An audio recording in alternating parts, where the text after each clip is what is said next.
Recently United Nations में America और European देशों के बीच डिप्लोमेटिक क्लैश देखने को मिला। हम जानते हैं कि ट्रंप के आने के बाद यूक्रेन को लेकर यूएस और यूरोप की अप्रोच अलग हो चुकी है। जहां एक तरफ यूरोप आज भी यूक्रेन की सोवेरेनिटी को सपोर्ट करता है, वहीं दूसरी तरफ यूएस अब ट्रंप के अंडर प्रो रशियन स्टांस लेता हुआ दिखाई दे रहा है। अभी यूनाइटेड नेशंस जनरल असेंबली में 2 रेजोल्यूशंस पास हुए हैं।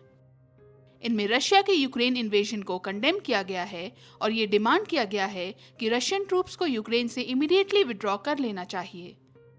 ये रेजोल्यूशंस पास हो गए, इसका मतलब है कि अभी भी मेजॉरिटी यूएन मेंबर स्टेट्स का मानना है कि रशिया अग्रेसर है।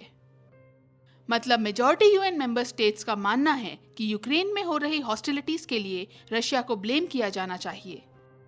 मेजॉरिटी ऑफ मेंबर स्टेट्स ने इसी के अकॉर्डिंग वोटिंग की। हालांकि इस रेजोल्यूशन की वोटिंग के दौरान यूएस के स्टांस ने सबको शॉक कर दिया। यूएस ये तो मानता है कि यूक्रेन वॉर एंड हो जाना चाहिए, यूक्रेन में हॉस्टिलिटीज का अंत हो जाना चाहिए, बट ये नहीं मानता है कि रशिया अग्रेसर है। इसलिए यूरोपियन देशों द्वारा बैक्ड रेजोल्यूशन जिसमें रशियन एग्रेशन को कंडेम किया है, यूएस ने इसके अगेंस्ट वोट किया। ये पास जरूर हो गया because majority of UN member states ने रशियन एग्रेशन को कंडेम किया, बट यूएस की पोजीशन ने सबको सरप्राइज किया। ये सबके लिए इतना सरप्राइजिंग इसलिए था क्योंकि बस 1 महीने पहले तक प्रीवियस एडमिनिस्ट्रेशन के अंडर यूएस सारी दुनिया को लेक्चर दिया करता था कि रशिया के अगेंस्ट स्टेटमेंट दो, रशिया को आइसोलेट करो, रशिया से ऑयल परचेज मत करो। और इलेक्शंस के बाद अचानक यूएस पॉलिसी बिल्कुल बदल गई है। न्यूट्रल होना तो फिर भी समझ में आता है, बट ओपनली अचानक रशिया को फेवर करने लगना कईयों को ईजिली डाइजेस्ट नहीं हो रहा है। यूएस एक बार को अगर वोटिंग से एब्सटेन करता ना तो वो भी समझ में आता, वो अलग बात होती। बट एक ऐसा देश जो बार बार बाकी कंट्रीज को कहता था कि आप रशिया की साइड ले रहे हो, रशिया का वॉर फंड कर रहे हो, वो देश आज रशिया को अग्रेसर मानने से इनकार कर रहा है। वो देश पुतिन को डिक्टेटर कहने से बच रहा है, बट जेलेंस्की को ओपनली डिक्टेटर कह रहा है। वो देश रशिया से डील कर रहा है और यूक्रेन और अपने यूरोपियन एलाइज को इससे बाहर रख रहा है। जो देश संपूर्ण विश्व के ऊपर रशिया के प्रति टफ स्टांस रखने का प्रेशर बनाता था, उसी देश के आज रशिया के प्रति सॉफ्ट स्टांस ने सारे देशों को हैरान कर दिया है। क्लियरली लीडरशिप चेंज होने से यूएस की पॉलिसीज और प्रायोरिटीज बिल्कुल बदल चुकी हैं। ट्रंप के अंडर अब यूएस रशिया के साथ अपने रिलेशंस इंप्रूव करने की दिशा में बढ़ रहा है, जिसके कारण यूएस और यूरोपियन देशों के बीच टेंशन्स बढ़ रही हैं। वेस्टर्न ब्लॉक में डिविजन्स देखने को मिल रहे हैं। यूक्रेन और यूएस के यूरोपियन एलाइज ट्रंप के इस पॉलिसी शिफ्ट से टोटली शॉक्ड और डिसअपॉइंटेड हैं। इससे ज्यादा शायद वो और कुछ कर भी नहीं सकते हैं। यूक्रेन वॉर को 3 साल पूरे हो चुके हैं। अब तक यूक्रेन को यूएस और यूरोप का पूरा समर्थन प्राप्त था, लेकिन जैसे जैसे वॉर खिंचता चला गया, यूक्रेन को मिलने वाले सपोर्ट में ड्रॉप देखने को मिला।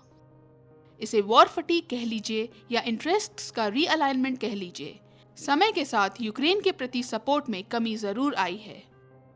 और अब यूएस के द्वारा जिस तरह से रशिया को ओपनली सपोर्ट एक्सटेंड किया जा रहा है, धीरे धीरे ग्लोबल सेंटिमेंट में भी शिफ्ट देखने को मिलेगा।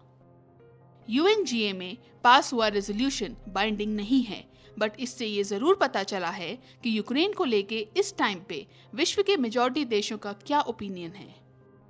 रेजोल्यूशन के पास हो जाने से फॉर द टाइम बीइंग ये यूक्रेन और उसके यूरोपियन एलाइज के लिए एक डिप्लोमेटिक विक्ट्री मानी जा सकती है। ये कहने को तो हो जाएगा कि मेजॉरिटी यूएन मेंबर्स आज भी रशियन एग्रेशन के अगेंस्ट हैं, बट इससे कुछ सिग्निफिकेंट हासिल नहीं हो पाएगा, क्योंकि साथ ही हमें यह भी देखना चाहिए कि यूएस ने रशिया के फेवर में वोट किया और भारत और चाइना ने वोटिंग से एब्सटेन कर लिया। मतलब इसको ऐसे भी कह सकते हैं कि यूएस, भारत और चाइना जैसी ग्लोबल पावर्स ने रशिया के अगेंस्ट वोट नहीं किया।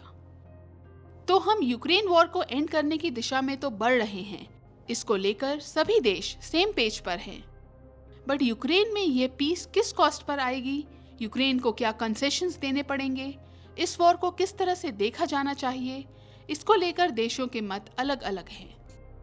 वोटिंग में कॉम्प्लेक्स जियोपॉलिटिकल पोजीशंस देखने को मिली और देशों के बीच डिवीजन साफ नजर आए। इसमें यूएस का प्रो रशिया स्टांस लेना सबसे अनएक्सपेक्टेड स्टेप था।